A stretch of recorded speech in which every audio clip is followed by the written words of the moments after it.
Live shopping isn't just a trend, it's the retail revolution, and Spree is leading the way. We're here to show businesses the magic of using video and social media to skyrocket sales and expand their audience. At Spree, we're all about making your sales savvy and your connections rock solid. So let's dive in and make your retail dreams come true. Hey everybody, and welcome to today's webinar. Fashion is live! Unlocking growth with video commerce. I'm Jens Wynn, a live shopping specialist here at Spree, and joining me in the studio is none other than Mr. Corey Morris, the Spree CMO. I am the Spree You CMO. are? Yeah. I am Spree CMO, yes. That's your new title.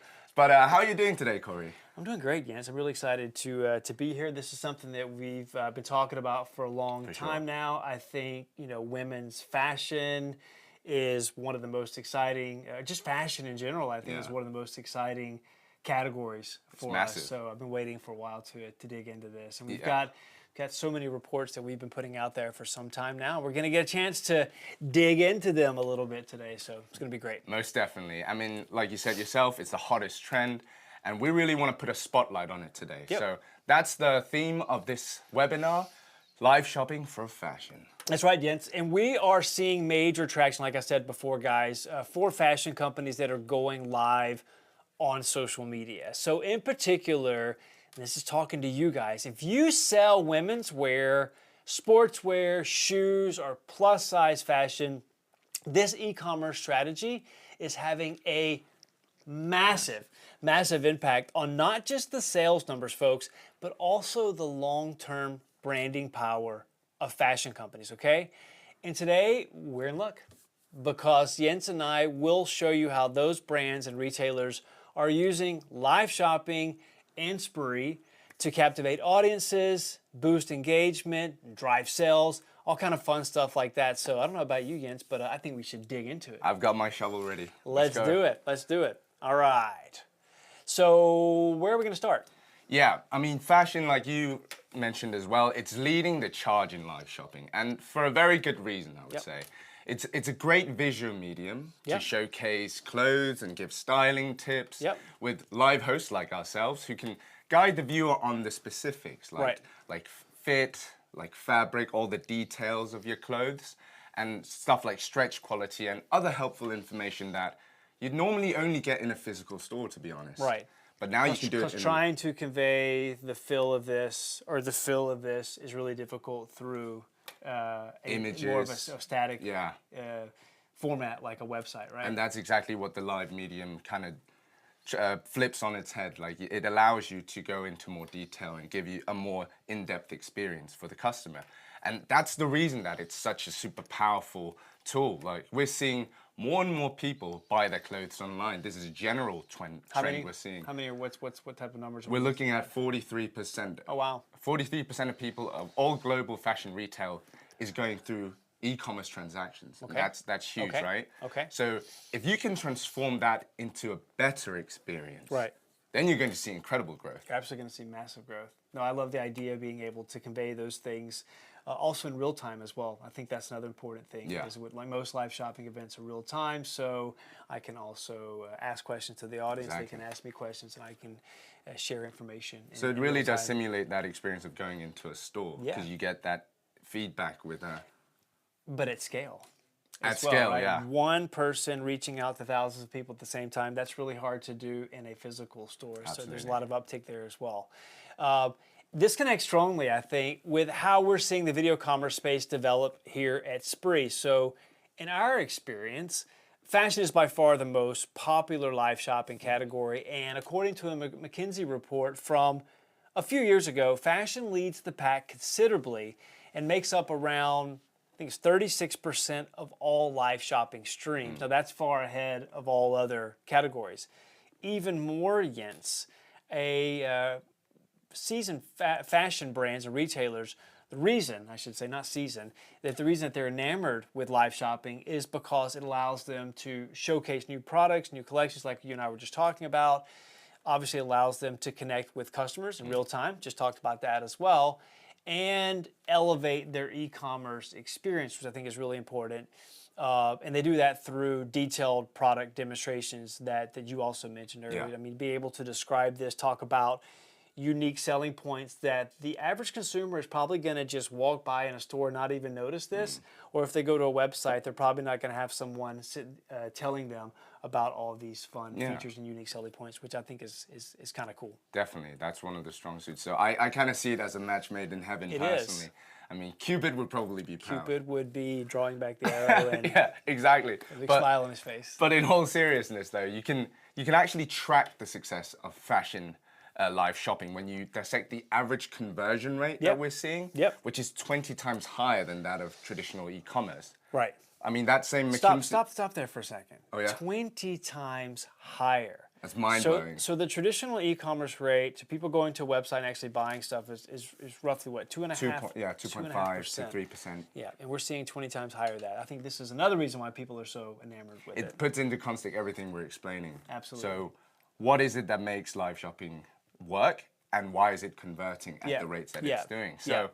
So that same McKinsey report that you were referencing earlier, it has fashion companies, they report a 30 to 40% conversion rate with live shopping, basically. And if you compare that to our data here at Spree, which shows an average conversion rate of 50%, I think you're really looking at a major uptick in how many customers are buying products through live shows. So it's a game changer. Yep. And I think it makes total sense too, like especially when you consider how much more involved the live shopping customer experience is, like we mentioned. You kind of draw a viewer in with social interaction and entertainment elements. So it's also because you're there together with thousands of other people at the same time, so it definitely becomes a social experience, a shared social experience. Both with the host, but also with other customers. You're watching, Debbie, John, Sandra, Alex. I can't think of more names right now. You're watching them buy stuff, so there's also like, wow, cool. Exactly. What I think a lot of people forget about this is not only can you interact with the host, you can also interact with the other people who are watching the event with you. So you feel part of a shared experience. Yes, very much so. That's key. And don't we need that these days? Yeah, no, it's super memorable, and. It makes people more likely to actually complete the purchase when they're already on the lookout. Yeah.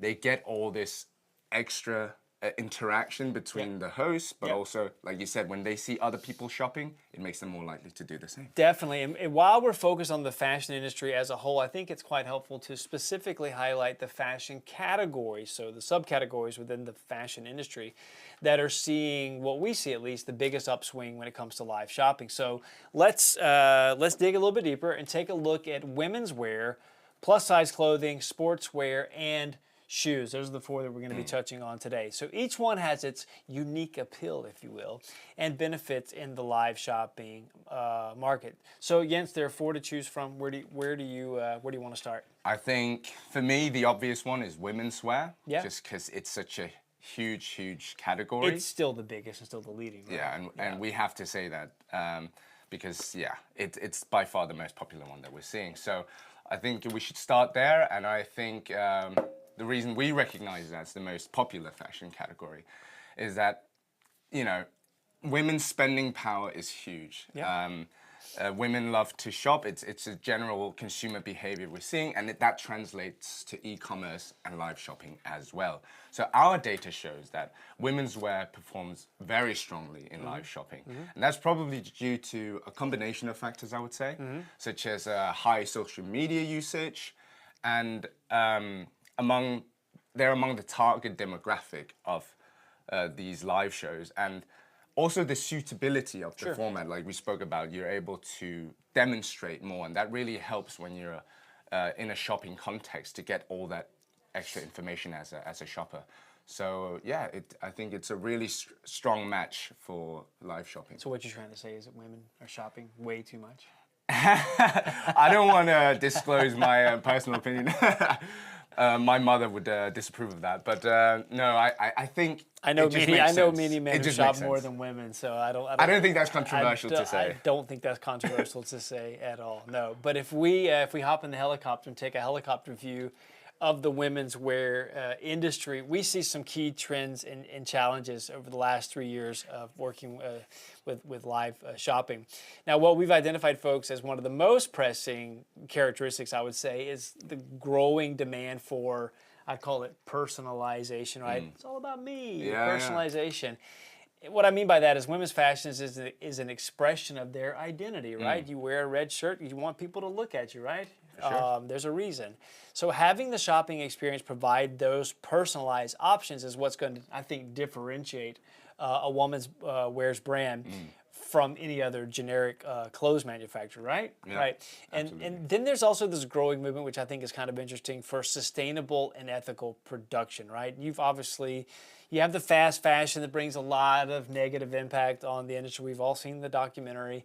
So customers, and I think this is a good thing, they're demanding more sustainable practices and women's wear that I think prioritize maybe quality materials than, for example, or just say that do less harm to the environment. Yeah, what are your thoughts on that, Jens? I mean, I'm curious, like, how would you say that live shopping addresses those challenges for women's wear companies? Well, I think, first of all, it gives them a way to, and this is probably the big one, to stand out from the crowd, differentiate themselves, where I think traditional e-com channels often fall short. It's tough out there. It really, really is. And I think one of the ways they're able to slow down here. One of the ways that they're able to differentiate themselves is because they aren't as authentic experiences as some of the others, right? So, and what I mean by that is live shopping provides more of a complete online experience, if you want to say that, for women's wear, by blending what we want to call real-time product demonstrations with interactive engagement. So it's real-time, you're interacting, and you're also interacting with the other hosts as well, like you and I are. And I think that really enables brands to showcase their collections in socially interactive ways that are more organic, that are more authentic, because a lot of the brands that we work with, they just take people who work for the company or who are designing the clothes. And I think that's going to be much more interactive than static images and other non-live video formats. They just can't do it. Yeah. So what really makes it ideal for presenting the nuances of women's wear is that you can show how fabrics move, you can show how items fit different body types. Like I would say, for example, well, I'm this height, I'm this weight, and I'm wearing this size medium Patagonia vest right now, and it fits me like a charm. I love this vest. I wear it almost every day. But you can also show how this pairs well with other pieces of wardrobe. I wear it often with a black t-shirt. And you can also convey the brand values, like quality and things like eco-consciousness and so on and so forth, right? Yeah, I know exactly what you mean. And it's also how we're seeing women's wear companies adopt live shopping. They're bringing it into their existing social media strategies, right? So things like seasonal collections can be brought to life with live styling sessions, for example, on Facebook and Instagram. And you can showcase things like how to incorporate fashion trends into everyday outfits. So once you become a part of these live experiences, you feel as though I know what's going on, I know what the trends are, because you have this live community that you're interacting with.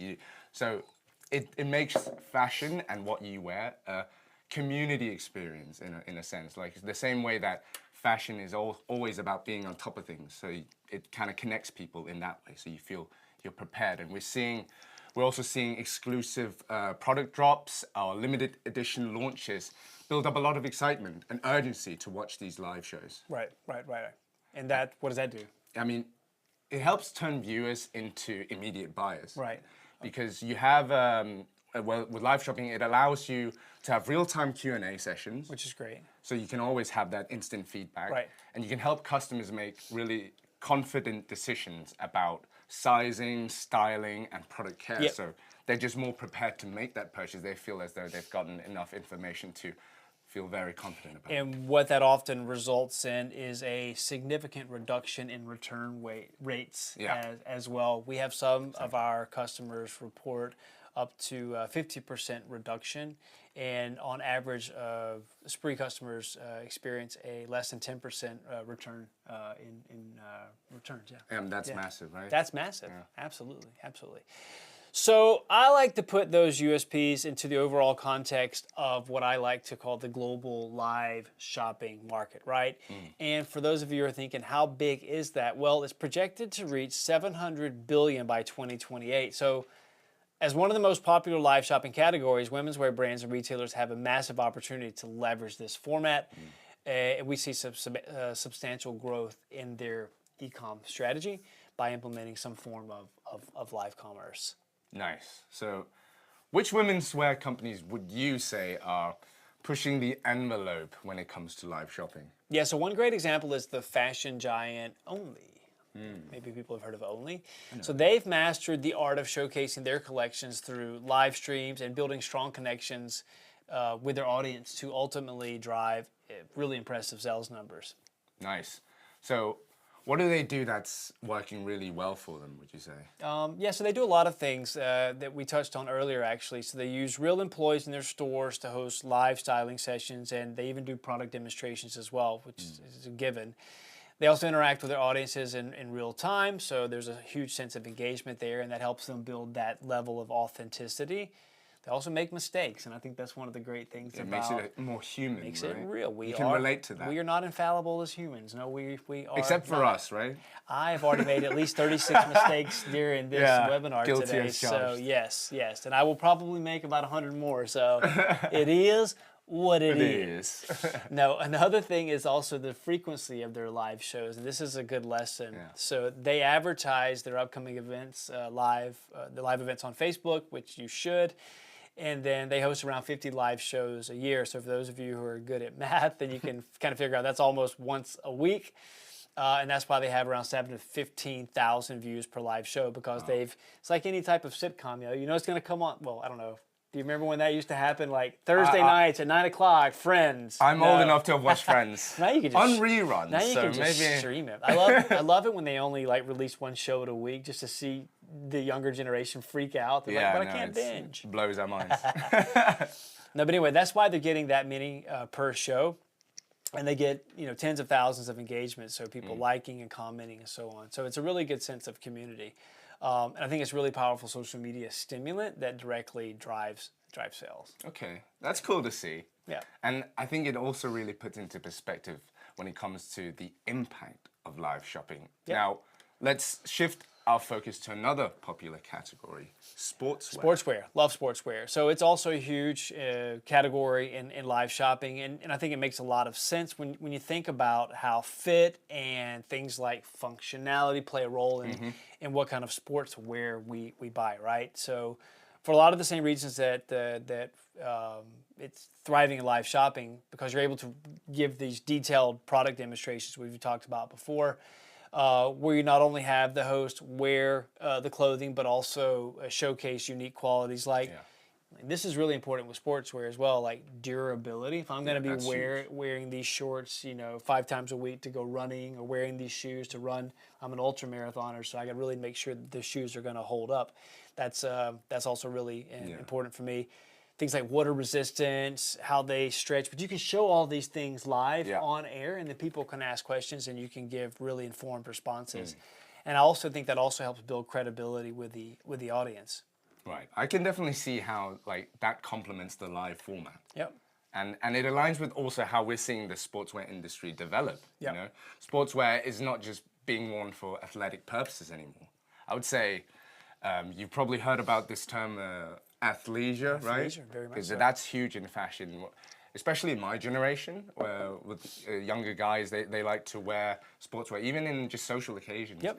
And it's becoming a staple in people's everyday wardrobes. That it's almost like a lifestyle choice, I would say. Yes. I understand that, Jens. I know that quite well. In fact, I'm actually wearing my running tights right now as Really? you speak. Yes, and they are so comfortable. I will never wear normal pants to work again. No, I don't. But you have seen that transition over the last, 10, 15 years, where the clothes that you would only wear in the gym, now you just wear them everywhere, right? Yeah, think about New Balance sneakers, right? That's used to be the dad shoe, right? Yeah. But also mainly. Well, it still is my dad's shoes, who's 72, but my dad feels he's very fashionable these days. Yeah, now everyone's wearing them. Exactly. I even have a pair. Exactly, yeah. And I think for those same reasons, there are higher standards for the quality of the products. You mentioned durability; it's a huge focus, and also sustainability. But also the digital shopping experience itself. You want that to be a higher quality experience. For example, e-commerce that accounts for 28% of global sportswear purchases. That's a big deal, right? That's crazy. So it's pretty significant that the online shopping experience, that it resonates with the customer as well. That you don't feel that it's a poor customer experience. You want that to be a nice shopping journey. I get it, and I think that's one of the hurdles, to be honest with you, that sportswear brands face. So it's a super crowded market with lookalike products everywhere, and it's really hard to differentiate yourself. So you can have a website with really cool pictures. We know it. We can just go to Nike. They got tons of really cool pictures. Sure, they got that. But it's also hard to demonstrate fit and functionality through traditional e-commerce and build trust. So I think this is where live shopping has its place and can be a huge game changer. We'll use that word. It's a game changer for sportswear brands. I think it creates that dynamic, interactive experience that inspires, educates, and engages shoppers in, we're going to say this word a lot, but real time. And live demonstrations can showcase critical features like stretchability, sweat resistance, and stuff like that. And the cool thing is I've seen some actually bring on athletes and fitness influencers, which is cool, to kind of answer questions from the audience about fit and functionality to really build that community, foster trust, and like we talked about before, because you're making a more informed purchasing decision, reduce return rates. Yeah, now that's a really great point. Because sports, they're all about community and fostering a sense of belonging, right? Yep. And to your point about athletes and fitness influencers, I think we're also moving into the age where influencers, they really do have a lot of influence, funnily enough. People respond to what they're saying, and that's why they are powerful brand ambassadors. And it's just a different time where they'll have a huge impact on stuff like your marketing and your sales, because that's who people listen to. They're the trendsetters, right? Right. So when it comes to brand loyalty, I think live shopping really contributes to that. It's no different. Like as a sportswear customer, you want to feel like you belong to a team. That's what sports are all about, like having that jersey to represent where you're from. Brands in many ways are badges of honor, right? Exactly. They're also just badges of your identity. And even, I would argue, even more so when it comes to sportswear sometimes, because it says something about what kind of athlete are you? Like, what brand are you wearing? That's a huge marker of status. What's your preferred brand, sports brand? Well, I have, not sponsored by the way, but I'm a Nike guy. I am a Nike guy, and I'm not sponsored, but I'd love to be sponsored. So Nike, if you're out there and you want to sponsor me, I'm a very, very good amateur tennis player. I can bring you no glory whatsoever, but I'll tell all my friends that I'm wearing a Nike and sponsored by Nike. No. So this was all just a disguised Nike pitch. I would love to be sponsored by Nike. No, I think the reason why live shopping supports this is because it creates a connection between the viewer and the host. But it also allows for a free and organic interaction between the audience members, as we mentioned. By bringing them into an event, they share an experience, and ultimately, they feel more connected to the customer community and the brand or retailer that they're shopping from. Right. So yes, why don't we stay with us, and why don't we look at some of the companies that are doing exactly that? So let's talk about some of the examples. Yeah, okay? absolutely. Yeah. Let's do. I think the first one that comes to mind for me is Ada, who sell tights and sportswear to a primarily female audience. Yeah. Or pronounced Ida. I'm not really sure how do they pronounce it internationally. I'm not sure.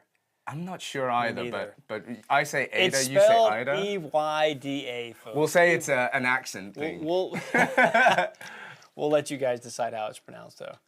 But so I think they're especially perfect for live shopping since they're an online-first business. They're not relied on a physical location, although they're about to open their first physical store here in Denmark. So congratulations, Ida. Oda? What did we say? I don't remember now. Congrats on that. Really love that. Imagine that, starting online, using live shopping to Yeah. boost your business, and then progressing to the physical store. That's growth, right? Yeah, anyway, I digress. So for all the reasons we mentioned earlier, their IDA are able to deliver an amazing online experience by leveraging all the strengths of going live with hosts. And it's really cool. They plan these regular events and they connect with their audience to build the brand. They even do like these big community meetups as well, where they'll bring everybody together and they'll use Spree to do online training sessions. Oh. And they'll even do physical events. So we talk a lot about connecting the physical with the digital to create this phygital universe.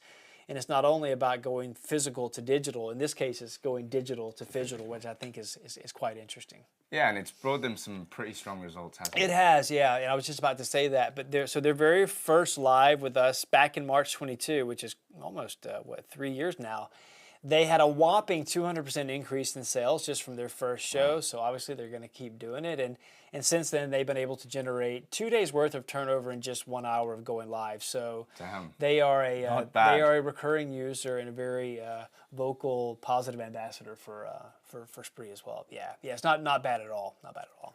You know, I also want to point out that it's not just sportswear brands that are doing well, though. With live shopping, you also have sports retailers that are seeing a ton of success. Yep. So one example that I'm thinking of is the retail giant Sport24. Because you never stop sport. It's 24. Yeah, 24/7, man. Yeah. And they have physical locations all over Denmark, but even still, they're able to attract tens of thousands of viewers on each of their live shows, which is quite impressive. So that's you know, I would say if they put out one live show a month, I believe. So if they can get 10,000 on that, that's almost equivalent to 10,000 people coming into their store at once. So that's pretty impressive. What they've done, and you guys can go and check out their stuff as well. I think we have them on our inspiration page. If not, then I'll hurry up after this and put them on there. But what they do is they do thematic lives. So they'll focus on a specific sport or a specific niche, and I think that's a really good way of doing it. That's their strategy. That's the way they go about it. So we can learn from that. Yeah. But really good points, Jens. Thanks for sharing. And I just want to say that we are seeing success stories in both brands and retailers when it comes to sportswear. Actually, we're seeing success in brands and retailers when it comes to all of these categories that we're talking about today. So, and I think, here it just really complements how their customer segments prefer to shop when it comes to both brands and retailers. Exactly. Yeah. Now, I think we should also shift our focus for a second and talk about plus-size fashion companies.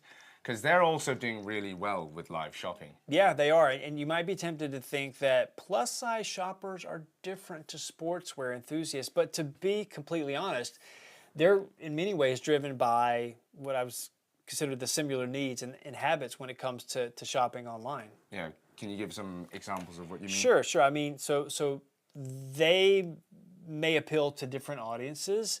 But the fact of the matter is plus-size fashion is just as much about identity and belonging as sportswear is. And it's driven by certain values, I think, which bring customers together, like promoting, in this case, body positivity and inclusivity.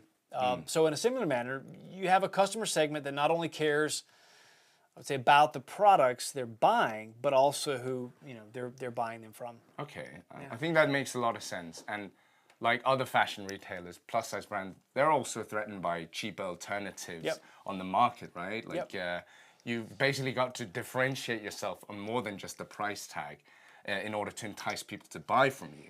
That's right. And on top of that, you also have some external factors which I think is important to remember. And these come into play, like, believe it or not, you've got the rising popularity of weight loss drugs like Ozempic and Wegovy, both made by, love that. Well, they're made by a Danish company, so thank you, Novo Nordisk. Yeah. But how does that affect the plus-size industry? Yeah, it's a good question. So it affects the overall demand for plus-size clothing because people are getting slimmer. It's a cultural phenomenon right now, and that impacts market trends, and we really can't ignore stuff like that. Right. I mean, that just makes it even more important to foster a connection with your customers, right?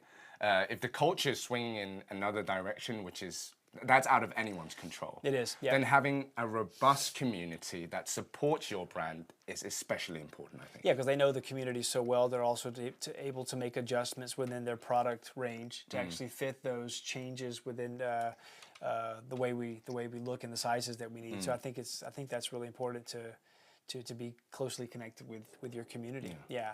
So similar to what we spoke about earlier, the live shopping medium, if you will, strengthens your customer community and raises the credibility of your brand. So, and mainly because you're simply providing an authentic shopping experience, which is really important to plus size fashion, plus I would say all types of fashion. And that matters, folks, because it becomes genuinely a conversation where shoppers can ask questions about sizing, styling, and things like that. And ultimately that helps, I would say, foster trust. And again, going back to that thing that we've talked about so many times now, reducing return rates. Yeah, that's huge. Yeah, and it is. I think a great example of what we're talking about is companies like Zizi. Yep. So they've got a regular cast of hosts, Alex and Kat, who I've met. They're great. Yeah. They're really in tune with their audience, and they interact with them on a frequent basis. And I think that's a major factor contributing to their success, because they get the support and the backing of their customers who will consistently show up on CC's lives to say that, greet them and feel as though they're tuning in regularly to have that regular correspondence. I think that's a huge factor that brings people back every time. Yeah, what I really like about Zizi is they're extremely consistent. As far as I know, they've done over 500. That's amazing. Crazy. 500 live events. Yeah. And that's kind of resulted in some pretty impressive outcomes. They actually reported that 7%, get this, Jens, 7% of all their sales are generated from live events. And that's a huge deal for a company that operates over 120 stores across 10 countries. So if anyone is in doubt about how live shopping can contribute to your bottom line, there's a good data point that you want to remember. Yeah, and that's also consistent, now that you mention it, with what we've seen from the British plus-size retailer, Cleverlicious. Right. Because they go live 4 to 5 times a week, and they've built up and maintained like a strong customer community. And all that effort is definitely not in vain, because when you consider the fact that I believe they've driven more than £750 in sales from just live events over the course of 2 years. I mean, that's huge for a retailer their size. Very impressive. So just from a revenue perspective, implementing a live shopping strategy as a sales channel, it really has a strong ROI. But what's arguably more important is the long-term loyalty you build among your customer base. Yeah. And you really get to showcase who you are as a brand and why people should care about shopping your clothes. I think that's key as well. Yeah, I could agree more. And I think just for working with these brands over the last few years, it's really been an eye-opener for us to see how some of these plus-size brands and retailers and companies just in general have been able to grow the way that they have. Yeah. And just to highlight the last fashion example we brought today, I want to shift the focus over to the shoe industry. Do you call it the shoe industry? Shoes, footwear, things you put on your feet, Anyway, let's just call it shoes. We can just call them shoes. Jens, there's no need to reinvent the wheel on that one. Right? All right, let's just stick with shoes. Okay, fair. Now, why are we talking about shoes? Well, simply put, it's one of the more popular genres of fashion that is currently thriving with live shopping. Yep. But what would you say makes shoes specifically a good fit for live shopping? Yeah, it's a great question. Oh, man.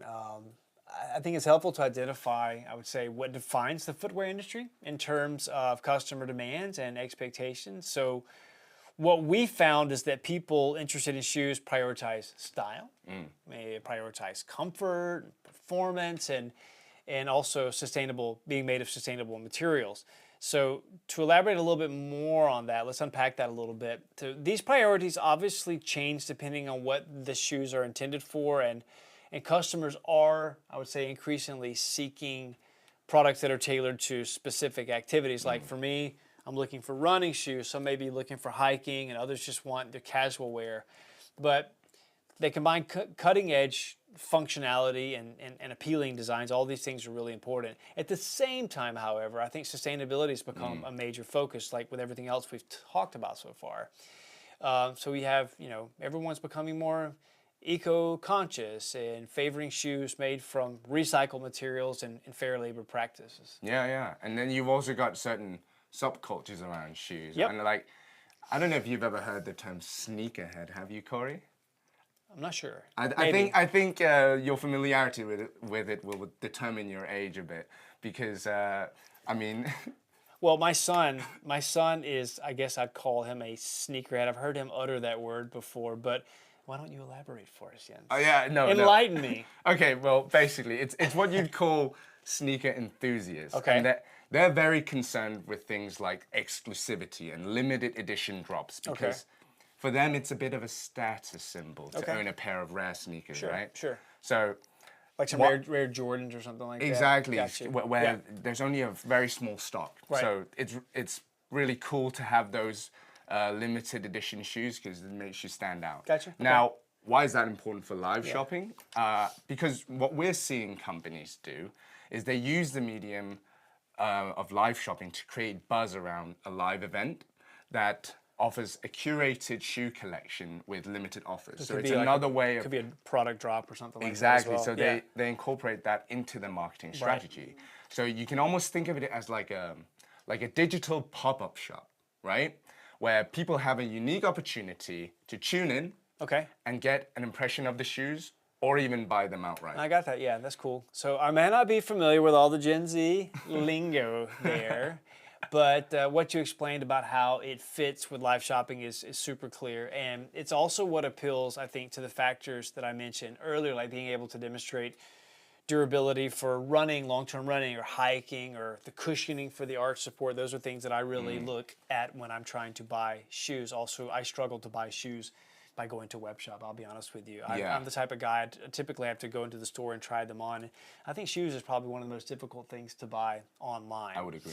Yeah. But you can also give like styling tips for social occasions and things like that. So, but doing all those things live, with direct feedback from the audience, I can ask questions, they can provide answers. It's just a formula that works really well. Yeah, no, it does. And you've got sneaker brands like Woden who do something really cool. Yep. And I think that's quite unique to them. They put kind of like a twist on Black Friday, which can be associated with a lot of waste. The ones called Green Tuesday? Was that yeah, right? exactly. Yeah, so Green they Tuesday. call it Green Tuesday. So Right. it's a twist on Black Friday where the more people shop on their live show, they dedicate themselves to planting trees. Right. So like every So it's a shoe sold, commitment. they plant a tree or something like that. Yeah, exactly. Yeah. So I like that. So their values are clearly eco-friendliness. Right. So they actually use live shopping as the format, as the vehicle, if you will, to carry out something good for the planet, while also activating their community, getting people excited. So when you dig into the numbers, when they were able to capture 4,000 concurrent viewers live at one time. So again, putting that into perspective, it's basically equivalent to bringing 4,000 people into your physical store. Yeah. And then interacting with your staff and getting detailed product descriptions. Yeah, I remember that. That was absolutely huge. And I think it really speaks to the fundamental benefits, is what I'm trying to say, of having people spend more time with your brand. It's all about the whole mind share, right? Yeah. That's how you're going to win brand loyalty. And that's also how you get returning customers. Because think about it. Next time I need a pair of shoes, next time I need X, what's my brand recall? What's my brand recognition? Which ones are on my list? And I think that's really important. And I think it's also why we're seeing, my computer's going crazy here. It's why we're seeing more and more sizable shoe companies get into live shopping, because they're realizing this is a really cool and effective way in order for us to grow our audience, but also sell product in a more engaging way, I think. Yeah. So a really good example is like in the German market, you have this company called, it's called Copenhagen Studios, but it's a German company. Yeah. They're trying to confuse us. No. But so they only started with us last quarter, Q4 of last year. Yeah. And so just in their very first few shows, they were able to, capture hundreds of live viewers, which I think is great to see this building in Germany. Yeah. And I only think we're only going to see that number grow as their consistency builds. And given the fact that they've just started, to see the quality that they're able to produce in their very first shows versus where we were just a few years ago, only goes to show that this whole beast. This whole industry is just evolving in terms Yeah. of where we are in the overall production quality and how you engage Exactly. customers. So we're learning fast. I was just about to say, you're seeing a difference in the maturity, and I think Yep. we're at a stage now where I'd say there's quite a bit of predictability with this. So Mm-hmm. what I mean by that is the blueprint is there, and we're seeing shoe companies implementing it with great results. Exactly. Yeah, I couldn't agree more. All right. Cool. Well, I think we certainly covered some important ground here. A lot of ground. I think we've just about talked the audience's ears off, haven't we? So let's round it They're all all a up. yes, So yeah, they're all a yes. to summarize the conversation, guys, we've established how fashion is truly the dominant category in live shopping, from higher revenue and reduced returns to unmatched customer engagement. The format lends itself really well to fashion products due to its flexibility and interactivity, and we're seeing that pay dividends across multiple categories. Very much so. Absolutely, Jens. Absolutely. So without a doubt, guys, all I can say is like the industry is booming, and there are no signs whatsoever of it slowing down right now. Especially when you've got the challenge from a growing segment of cheaper, fast fashion alternatives, which we all know is pressuring a lot of brands and retailers, yes, I'm talking to you, who need additional tools to help differentiate themselves. And I'll be honest with you, live shopping is quickly becoming a really good resource for that. So I just want to end on this note. If you've learned something from this conversation today, I'd highly encourage you to download the industry reports. We have several of them from our website, Spree. That's spree.io. You'll find one for all the categories that we've covered today. So you can find them for women's wear, sportswear, plus size, and shoes. And we're adding more and more every day. Yeah, we are. So we want to thank you all for joining us today and giving us a listen. For those of you interested in getting started as quickly as possible, we'd love to show you how live shopping can complement your business. And it all starts with a free demo that you can book with one of our colleagues, and they'll help assess your priorities and work out the best solution to get you started. And I believe that's it. Awesome, Jens. Well, thanks everybody for joining, and happy shopping. Thanks. Bye.